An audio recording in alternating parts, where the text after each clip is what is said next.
Hello mes enfants, on se retrouve aujourd'hui pour l'épisode 8 du calendrier de l'Avent. Alors installez-vous bien confortablement, prenez votre chocolat et on est parti.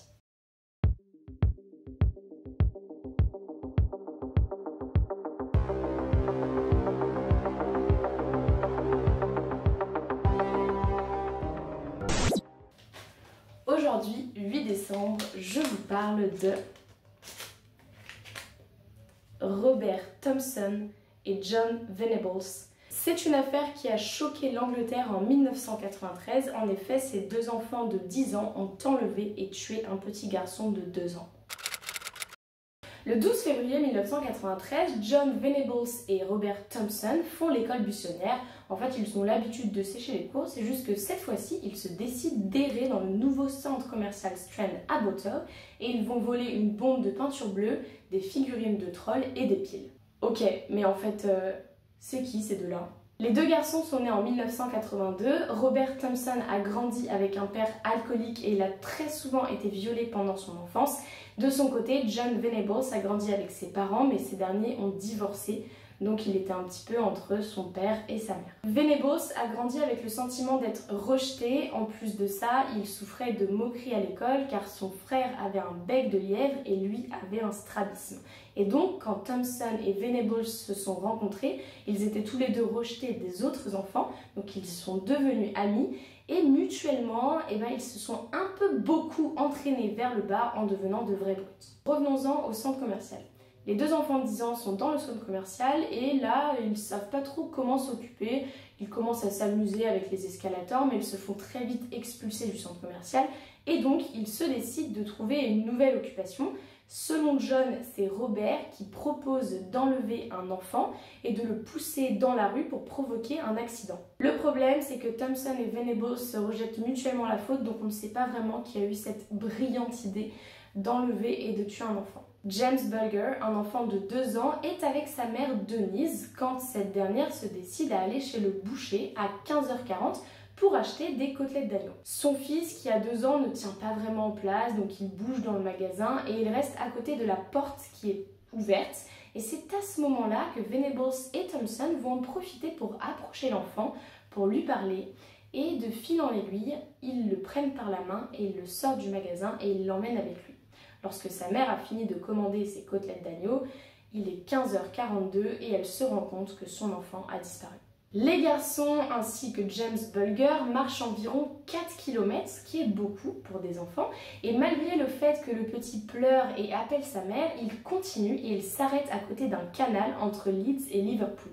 Leur but premier était certainement de noyer le petit, sauf que ce dernier crie, donc il attire l'attention des passants, et donc ils vont se décider de s'éloigner un petit peu, et l'un des deux, on ne sait pas vraiment qui, a une idée, il le prend par les pieds, il le lâche, donc le petit James se fracasse la tête par terre et a une blessure assez profonde au niveau du front. Ensuite, ils se cachent et ils observent pour voir si les gens vont venir le secourir, sauf que personne ne vient, donc ils se décident de retourner le voir pour l'emmener à un autre endroit. Comme James a une blessure au niveau du front, Venables lui met sa veste sur sa tête afin de la cacher et plusieurs passants vont les croiser.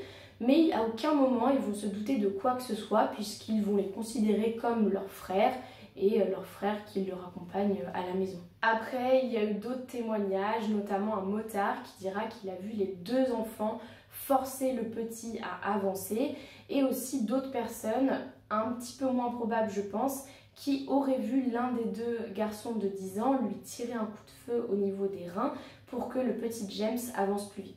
Alors qu'ils le portaient, une femme âgée leur demande s'ils ont un problème. Ils vont répondre « Nous ne savons pas qui il est, nous l'avons trouvé en bas de la colline ».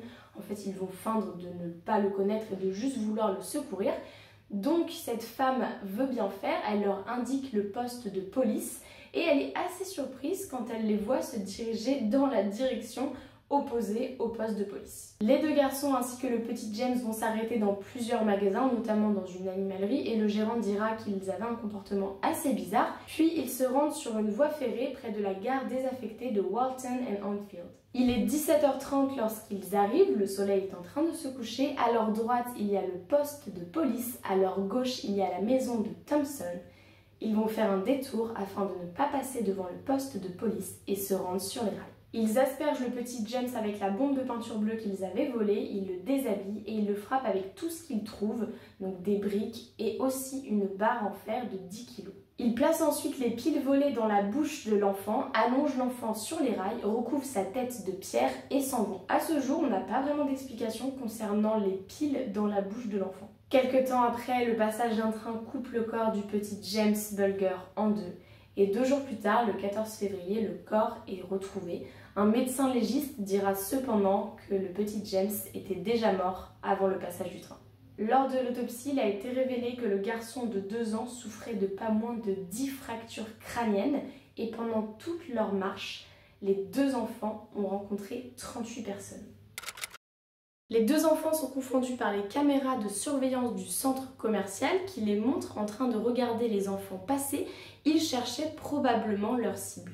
On y voit donc le petit James Bulger partir avec les 2 garçons de 10 ans. La police lance des recherches pour tous les adolescents de moins de 18 ans des alentours. Cependant, à aucun moment, ils pouvaient se douter que les 2 enfants qui avaient fait ça avaient seulement 10 ans. Jusqu'au jour où ils reçoivent un appel d'une femme leur disant avoir aperçu Robert Thompson et John Venables avec le petit James. Avec cette information, la police envoie un agent sur place pour vérifier les informations et lorsque ce dernier arrive sur place, c'est le petit frère de Thompson qui lui ouvre en lui disant qu'ils sont partis à l'enterrement du petit James. La police convoque les 2 garçons qui vont réagir différemment pendant leurs interrogatoires. Thompson est resté essentiellement froid, pleurant de temps en temps, cependant il reste crédible et il nie tout acte répréhensible. Quant à Venables, il pleure dès le début et donc la police a beaucoup de mal à l'interroger. Il a également très peur du jugement de ses parents et lorsque ces derniers lui disent qu'ils l'aimeront quoi qu'il arrive, il saute dans les bras de sa mère et lui dit « Je l'ai tué, vous direz à sa mère que je suis désolé ». Les 2 répondent aux questions jusqu'à ce que Venables fasse une erreur en affirmant ne pas être allé au centre commercial le jour de l'enlèvement et du meurtre, sauf que de son côté, Thompson avait dit qu'il avait été au centre commercial, donc la police va dire à Venables que sa version ne correspond pas avec celle de Thompson et Venables va craquer et avouer.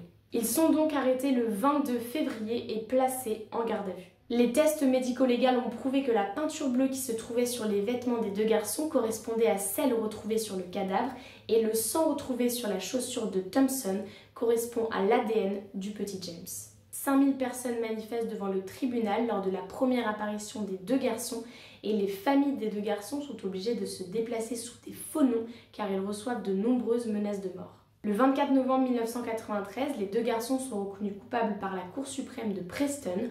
Ils sont condamnés à la prison jusqu'à leur majorité et ressortent en 2001 à l'âge de 18 ans après 8 années d'incarcération. À leur sortie, les autorités leur ont accordé une nouvelle identité car un juge a estimé que leur vie pouvait être mise en danger par le public ou des membres de la famille Bulger. Les 2 garçons n'ont pas le droit de se contacter, de quitter le pays et de retourner dans la région où ils ont commis leur meurtre. Et en dépit des efforts de la presse tabloïde, leur anonymat est conservé, donc les rumeurs sur eux circulent.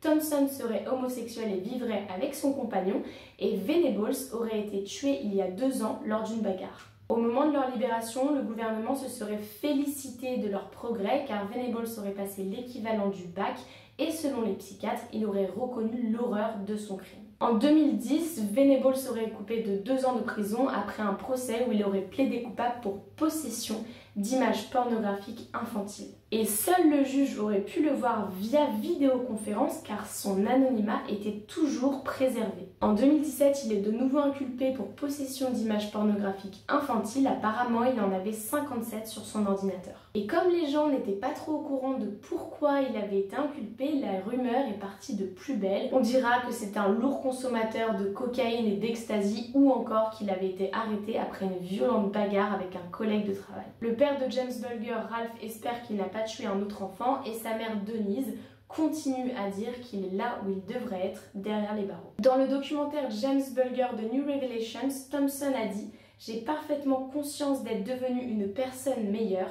et d'avoir bénéficié d'une meilleure éducation et d'une vie meilleure que si je n'avais pas commis ce crime. Je réalise l'ironie de ce que je dis et cela fait justement partie intégrante de mes remords. Pour ma part, je souhaite que monsieur et madame Bulger et leur famille sachent à quel point je suis désespérément désolée de mes actes et que j'ai conscience de l'extrême gravité de ceux-ci. Mais monsieur et madame Bulger ont déclaré dans la presse qu'ils considéraient toujours n'importe quelle communication de ma part sur mes remords comme une manipulation cynique en vue d'obtenir ma libération. Dans ces conditions, il m'est difficile de présenter mes excuses de manière constructive. Voilà, c'est la fin de cet épisode sur ces deux garçons, certes jeunes mais tueurs. Dites-moi en commentaire si vous connaissiez cette affaire qui a choqué l'Angleterre en 1993 et on se retrouve demain pour une nouvelle vidéo.